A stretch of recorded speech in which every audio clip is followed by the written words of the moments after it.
अमर astrology अमर life consultant में आपका स्वागत है दोस्तों। मैं हूं अमर सिंह चौहान।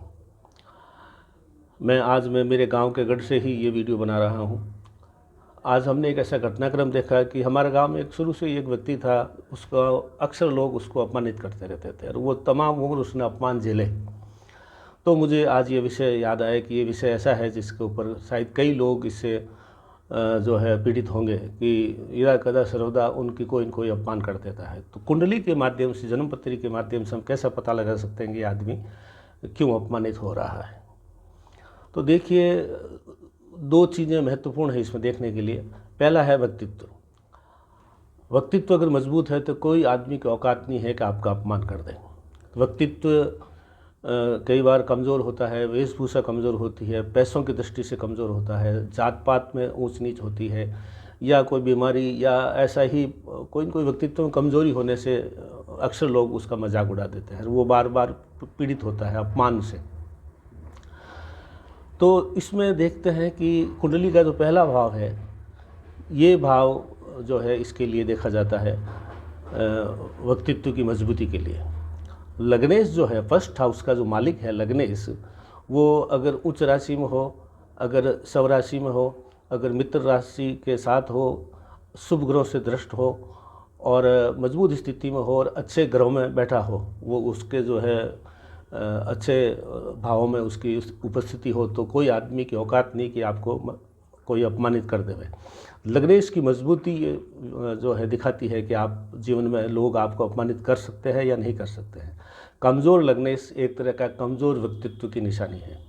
तो व्यक्तित्व सबसे बड़ा रोल अदा करता है कि आप का अपमान या मान मिलेगा या नहीं मिलेगा। दूसरा रोल कुंडली में आता है 10वां घर। 10वां घर मतलब कर्मेश। कर्मेश का मतलब पद प्रतिष्ठा। उच्च पद प्रतिष्ठा वालों के, उच्च पद प्राप्त लोगों के, उच्च पदस्थ बड़े लोगों का, बड़ा राजनीतिज्ञ हो, बड़ा समाज सेवी हो, बड़ा उद्योगपति हो, या बड़ा इंसान हो, बड़े पद पे हो, तो कोई आदमी आपका अपमान नहीं कर सकता। तो पद प्रतिष्ठा अगर आपकी अच्छी किस्म की है तो वो 10वें घर के स्वामी से देखा जाती है। दशमेश यानी कर्मेश। कर्मेश अगर वही स्थिति है, उच्च राशि में हो, बलवान स्थिति में हो, स्व राशि में हो, जो है षडबल में मजबूत हो, अशुभ ग्रहों से दृष्ट हो या शुभ ग्रहों से युक्त हो, तो कोई आदमी आपसे जो है ऊंची नीची हल्की बात करने में, आपका अपमान करने का कल्पना नहीं कर सकता अगर आपका कर्मेश मजबूत हो, यानी पद प्रतिष्ठा मजबूत हो। पहला व्यक्तित्व मजबूत हो, दूसरा कर्मेश 10वां घर, पहले घर और 10वां घर का स्वामी अगर आपकी कुंडली मजबूत है तो आपका कोई भी अपमान नहीं कर सकता। अगर ये 10वें घर का मालिक और पहले घर का मालिक यानी लग्नेश और दशमेश अगर नीच राशि में हो, अस्त हो, दुर्बल हो, डिग्री वाइज कमज़ोर हो, अशुभ ग्रहों से दृष्ट हो, शनि के साथ हो, विशेषकर लग्नेश, या और अन्य अशुभ ग्रहों से दृष्ट हो, तो आपका कोई भी बार बार अपमान कर सकता है। आपका लगन कमज़ोर हो तो, या कर्मेश 10वें घर का स्वामी कमज़ोर हो तो कर सकता है। तो शनि की दृष्टि होने से भी चांसेस रहते हैं आप अपमानित होने का। और राहु केतु वगैरह ये ग्रह भी अगर आपके इन 10वें घर में या पहले घर में है तो भी आपको अपमानित होना पड़ सकता है। अब ये देखें कि किसका अपमान नहीं हो सकता।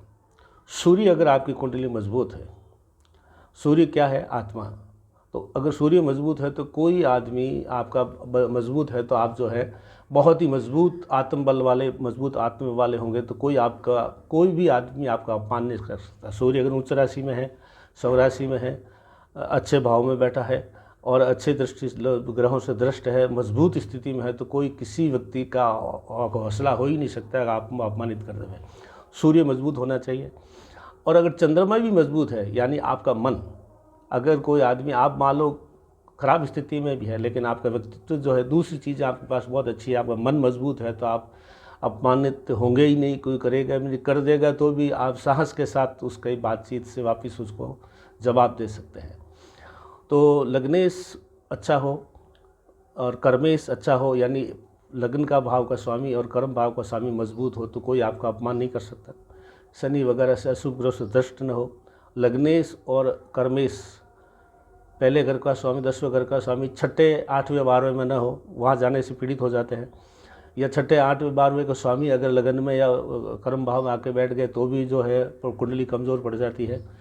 और सूर्य और मन चंद्रमा कमज़ोर हो तो व्यक्तित्व कमज़ोर हो जाता है, ये अगर मजबूत है तो व्यक्तित्व मजबूत रहता है। ये मोटे तौर पर हम कह सकते हैं। तो आज का जो विषय है ये ज्योतिषीय दृष्टिकोण से और व्यवहारिक और सामाजिक और व्यक्तित्व विकास के दृष्टिकोण से दोनों के लिए विषय बहुत ही उत्तम है।